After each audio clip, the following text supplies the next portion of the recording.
Good afternoon, everyone. Thanks for joining us from today, in both in person and virtually. My name is Rhieu. I'm a commander in the United States Public Health Service, working in the Office of Pharmaceutical Manufacturing Assessment at CDER.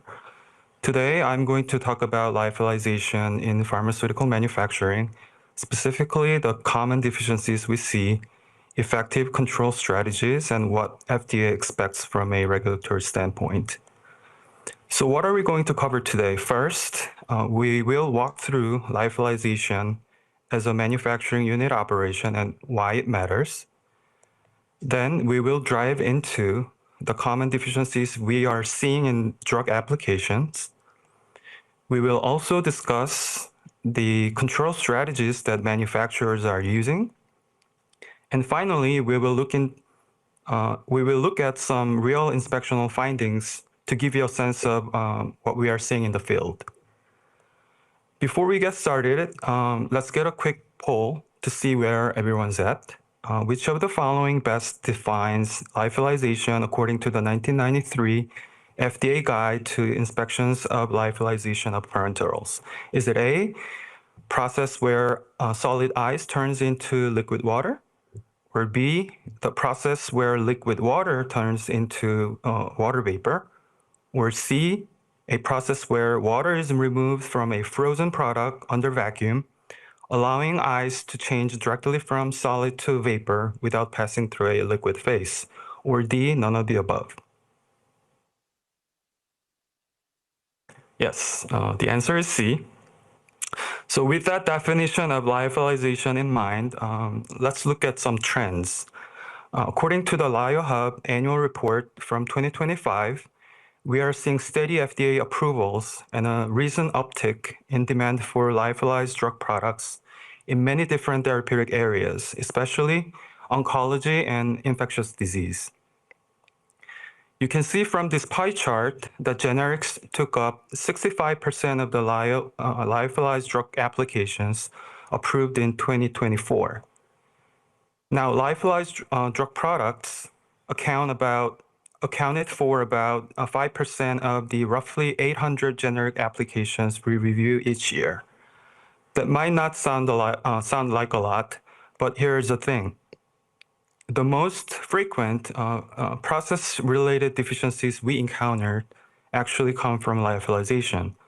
So even if it's a small percentage, it's an area where we really need to focus our attention. Let's put lyophilization in context. When we are manufacturing lyophilized drug products, we are typically looking at a sequence of unit operations.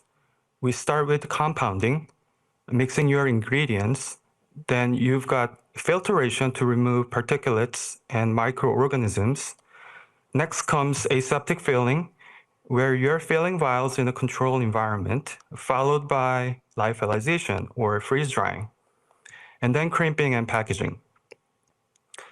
Lyophilization sits right in the middle of this process, and problem here can impact everything downstream.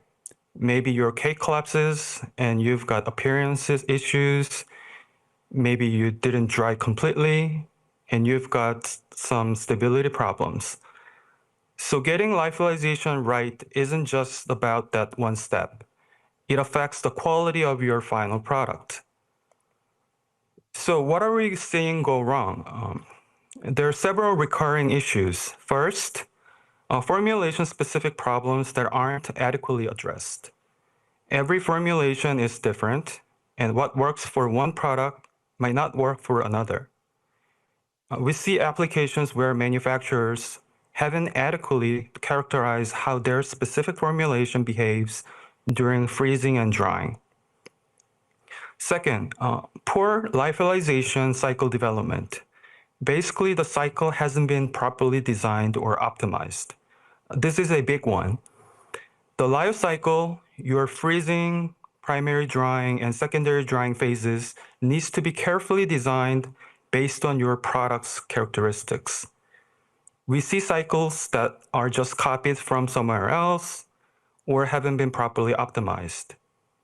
How do you know when your product is actually dry? If you can't answer the question with data, you've got a problem. Cake collapses. This is when your nice, elegant, lyophilized cake turns into a shrunken, melted mess. It's usually a sign that your product temperature exceeded the critical temperature during drying. It's a quality defect, and it tells us your cycle isn't under control. And finally, we are seeing applications with no data or justification for scale up from development to commercial manufacturing. These are all preventable issues if the right work is done upfront. From a regulatory perspective, what are we looking for? We want to see manufacturers reduce uncertainty in the lyophilization process. A key part of that is proper endpoint determination, knowing when your product is actually dry. We are encouraging the adoption of process analytical technology or PAT tools to help with this. We also want to see increased detectability of failure modes, which should be aligned with quality risk assessment principles outlined in ICHQ 9. The bottom line is understand your process, control it, and be able to demonstrate that control. And let's talk about control strategies. One approach is direct measurement using thermocouples. The idea is here simple. You stick thermocouples directly into some of your vials to monitor product temperature during the cycle and identify the endpoint of drying. You can see exactly what's happening in those vials. However, those vials with thermocouples aren't representative of your entire batch. Why? The thermocouples can serve as a nucleation site for ice crystallization from freezing, leading to higher nucleation temperatures and larger ice crystals. This can result in lower product resistance and faster sublimation. They are different from the rest of your product, so you are not getting a true picture of what's happening across all your vials. In addition, inserting thermocouples requires human intervention, increasing the risk of contamination, which is not suitable for commercial manufacturing. So while thermocouples are useful during development to understand your process, you can't rely on them as your primary control strategies for commercial manufacturing. Other common PAT tools include comparative measurement using Pirani gauges and capacitance manometers. Pressure measurement with Pirani gauge is based on thermal conductivity, which is sensitive to gas type.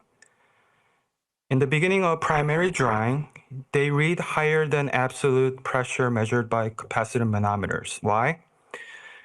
Because during the primary drying, the majority of gas species in the lyo chamber is water vapor, whose thermal conductivity is higher than nitrogen gas, which is continuously bled into the chamber to replace the removed water vapor and control chamber pressure.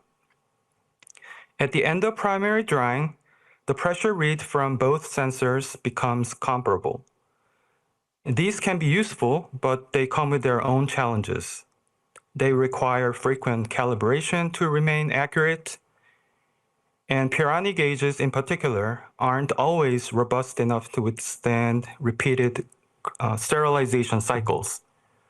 So while these tools can help, you need to think carefully about their limitations and maintenance requirements. This slide shows the common control strategies we are actually seeing in drug applications.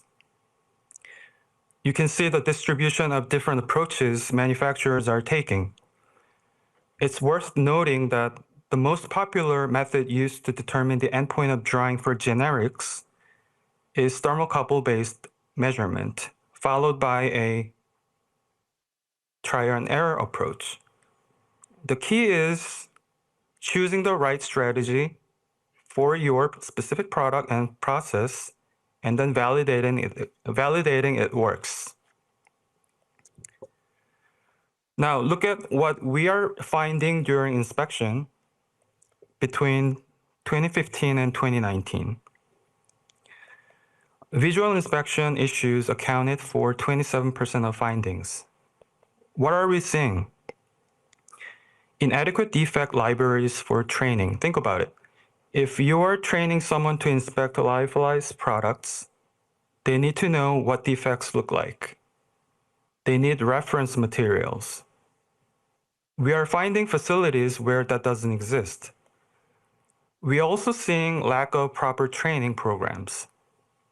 People are doing visual inspection without adequate training on what to look for. And in some cases, there aren't even SOPs in place. No written procedures for how to conduct visual inspection. This is your last line of defense. If a defective vial makes it through visual inspection, it could make it to a patient. This has to be done right, and it has to be done consistently. Cleaning and sterilization issues made up 23% of findings, nearly a quarter. And these are really fundamental CGMP issues. We are seeing improper clean in place and sterilize in place procedures, especially for intricate components. Lyophilizer have a lot of nooks and crannies. If your CIP and SIP procedures aren't designed to reach all those areas and identify cold spots, you've got a contamination risk. We are also finding lack of integrity testing for gas filters. And we are seeing inadequate leak testing for the lyophilizer itself. If your chamber isn't holding vacuum properly, your entire cycle is compromised. Loading and loading issues represented 22% of findings. Common problems include inadequate or completely absent smoke studies to demonstrate proper airflow. We are also seeing first air being breached during vial transportation or while loading partially stoppered vials into the lyophilizer. Remember, these vials are only partially stoppered during lyophilization. They need to be open to allow water vapors to escape. That means they are vulnerable to contamination during handling. If you are not protecting them from these risks, and that's the problem. So in conclusion, what should we take away from today? First, you absolutely must identify the endpoint of drying. This isn't optional. Second, you need proper control strategies in place that are appropriate for your product and process. And third, that is critical, your manufacturing facilities should be ready for inspection and fully compliant with CGMP requirements at the time you submit your application. Don't submit an application thinking you will fix things later. Don't wait until we schedule a pre-approval inspections to address deficiencies. Be ready from day one. So before we wrap up, I'd like to take this moment to acknowledge my colleagues who contributed to this presentation.